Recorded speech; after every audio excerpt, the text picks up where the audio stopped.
भारत में एक लॉबी है जो प्रधानमंत्री नरेंद्र मोदी का बात बात पर विरोध करती है। इनका काम ही है ये बोल देना कि अरे इस आदमी को तो कुछ नहीं आता, इनको ये नहीं आता, इनको वो नहीं आता, इनको सरकार चलाना नहीं आता।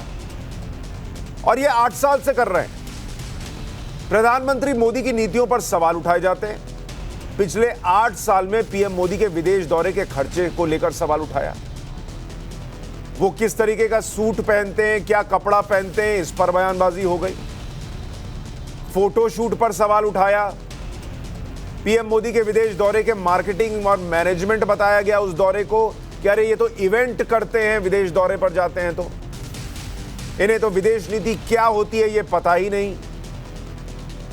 विदेश नीति जीरो है कहा गया।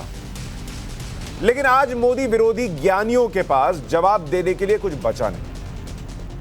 आज मोदी विरोधी भी सन्नाटे में, और यह मोदी पावर ही है कि आज न्यू इंडिया आंख से आंख मिलाना जानता है तो पलटवार करना भी जानता है। अमेरिकी विदेश मंत्री एंटनी ब्लिंकन ने कहा कि वो भारत में हो रहे मानवाधिकार उल्लंघन पर नजर रख रहे हैं। शायद अमेरिका को भी उम्मीद नहीं होगी कि उसे भारत से इतना करारा जवाब पलटकर मिल जाएगा। लेकिन ये नया इंडिया है।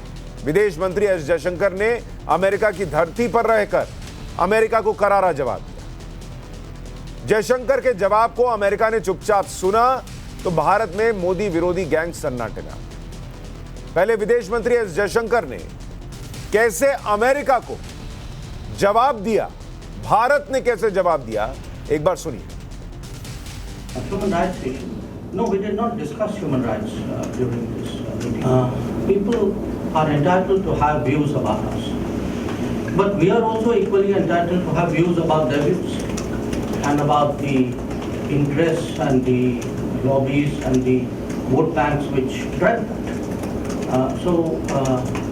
Whenever there is a discussion, I can tell you that we will not be reticent about speaking out.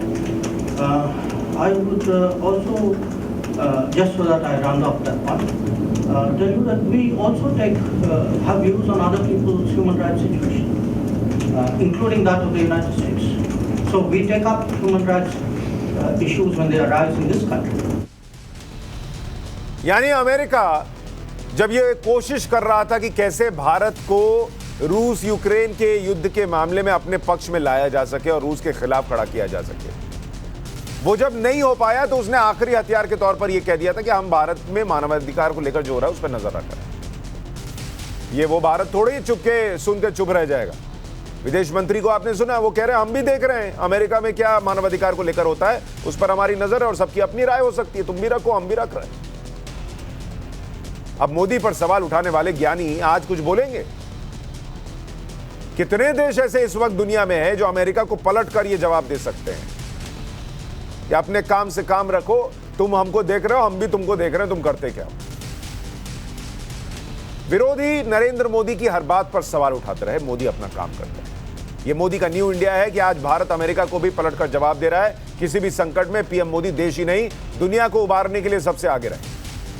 रूस यूक्रेन युद्ध हो, श्रीलंका का संकट हो, पीएम मोदी ने श्रीलंका की मदद के लिए आगे आने का फैसला किया। यूक्रेन में फंसे लोगों को निकालने के लिए बड़ा ऑपरेशन चलाया, वैक्सीन दुनिया में दी। तो अब आज मोदी पर सवाल उठाने वाले क्या कहेंगे? भारत पर रोने वालों को दुनिया के हालात नहीं दिखाई देते, लेकिन मोदी विरोध में भारत में ही सब कुछ गलत दिखाई देता है। आज इस पर डिबेट करूं उससे पहले भारत पर रोने वालों को दुनिया का हाल देख लेना चाहिए। मार्च 2022 में अमेरिका में क्या स्थिति है? खाद्यान्न संकट की चेतावनी देनी पड़ रही है वहां पर। मार्च 2022 जर्मनी में एनर्जी की राशनिंग शुरू हो गई है। 20 साल में तुर्की में महंगाई सबसे ज्यादा स्तर पर है। ऑस्ट्रिया गैस की राशनिंग कर रहा है। रूस में आर्थिक संकट है। यूक्रेन में वॉर चल रहा है, तबाही मची हुई है। हमारे पड़ोस में श्रीलंका में इकोनॉमी बर्बाद हो चुकी है। नेपाल में विदेशी मुद्रा का संकट है। पाकिस्तान में क्या हो रहा है आपको दिख रहा है। अफगानिस्तान में तो तालिबान सरकार चला रहा है। यह दुनिया का हाल हो रखा है। लेकिन भारत के हालात देखिए। निर्यात 417.81 अरब डॉलर के सर्वकालिक उच्च स्तर पर है। फरवरी में भारत की आर्थिक गतिविधि में तेजी से सुधार हुआ। भारत की जीडीपी ग्रोथ 7.4% अनुमानित है, जो कि और होती अगर रूस यूक्रेन का संकट ना होता। मार्च में जीएसटी कलेक्शन 1,42,000 करोड़ की रिकॉर्ड ऊंचाई पर है। कोविड के बावजूद गरीबी को 1% से नीचे रखा, खाद्य सब्सिडी ने मदद की, यह आईएमएफ की रिपोर्ट भारत के लिए कह रही है। तो अब सवाल यह है कि भारत में कुछ लोग नरेंद्र मोदी को हर बात पर फेल बताते हैं। भाई दुनिया में नजर डालिए तो भारत तो कंपैरिजन में पास है, फिर मोदी फेल कैसे हुए?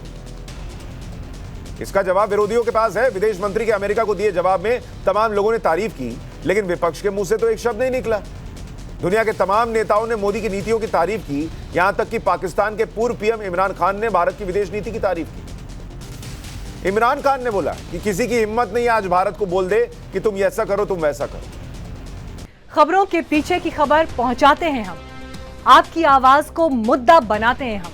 टाइम्स नाउ नवभारत को यूट्यूब पर लाइव देखिए, सब्सक्राइब करिए और बेल आइकन जरूर दबाइए।